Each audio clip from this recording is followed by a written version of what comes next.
दोस्तों, जीवन में अगर सफल होना है तो महात्मा बुद्ध की ये दो बातें जान लो। हर व्यक्ति अपने जीवन में कुछ पाना चाहता है, कुछ बनना चाहता है, लेकिन कुछ % लोग ही अपने उस सपने को पूरा कर पाते हैं जो वे हर वक्त देखते रहते हैं। ऐसा क्यों है, आइए महात्मा बुद्ध की इस कहानी से जानें। एक बार गौतम बुद्ध अपने शिष्यों के साथ एक गांव से गुजर रहे थे। उस गांव के निकट ही एक बहुत बड़ा मैदान था जिसमें बहुत सारे छोटे छोटे गड्ढे खुदे हुए थे, जिन्हें देखकर उनके एक शिष्य में यह जानने की जिज्ञासा हुई कि यह गड्ढे क्यों खोदे गए हैं। और वह गौतम बुद्ध से पूछता है कि गुरुदेव, इस मैदान पर जो गड्ढे खुदे हुए हैं उनका क्या उपयोग है। अपने शिष्य का प्रश्न सुनकर गौतम बुद्ध मुस्कुराते हैं और कहते हैं कि मेरे प्रिय शिष्य, इस गांव में पानी की बड़ी समस्या है। लोगों को अपने गांव से बहुत दूर पानी लाने के लिए जाना पड़ता है और इसीलिए इस गांव के लोगों ने पानी की खोज में यह छोटे छोटे गड्ढे खोदे हुए हैं। गौतम बुद्ध का उत्तर सुनकर वह शिष्य उन गड्ढों के पास जाता है और देखता है कि उन गड्ढों में एक बूंद भी पानी नहीं है। उसके बाद वो गौतम बुद्ध के पास वापस आकर पूछता है कि गुरुदेव, इन गड्ढों में तो पानी है ही नहीं। उसके बाद गौतम बुद्ध मुस्कुराते हैं और अपने शिष्य से कहते हैं कि क्या तुम्हें वहां दूर बहुत से लोग जाते हुए दिख रहे हैं। इस पर वह शिष्य कहता है कि हाँ गुरुदेव, मैं देख सकता हूं।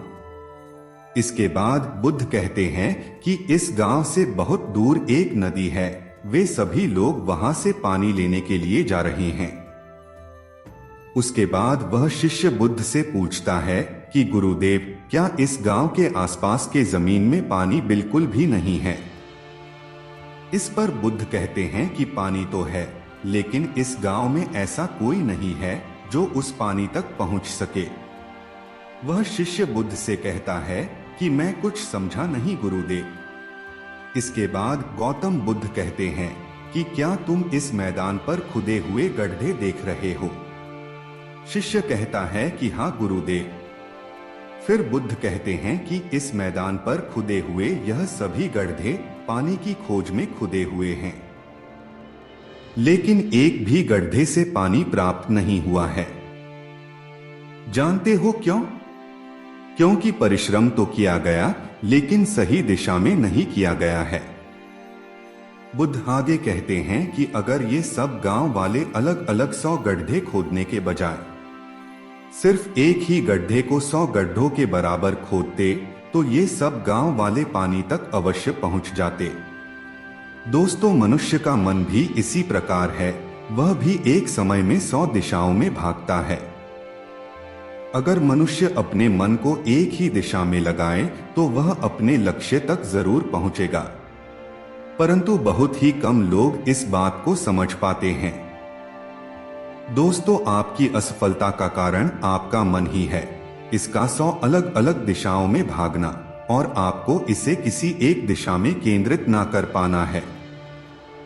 जब तक आपका मन पूरी एकाग्रता के साथ किसी एक दिशा में नहीं चलेगा, तब तक आप अपनी मंजिल तक नहीं पहुंच सकते हैं और तब तक आप सफल नहीं हो सकते, चाहे आप कितना भी प्रयास क्यों न कर लें।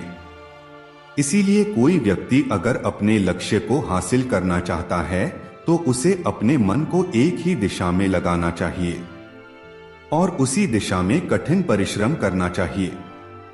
दोस्तों, आपने इस कहानी से क्या सीखा, हमें लिखकर जरूर बताएं।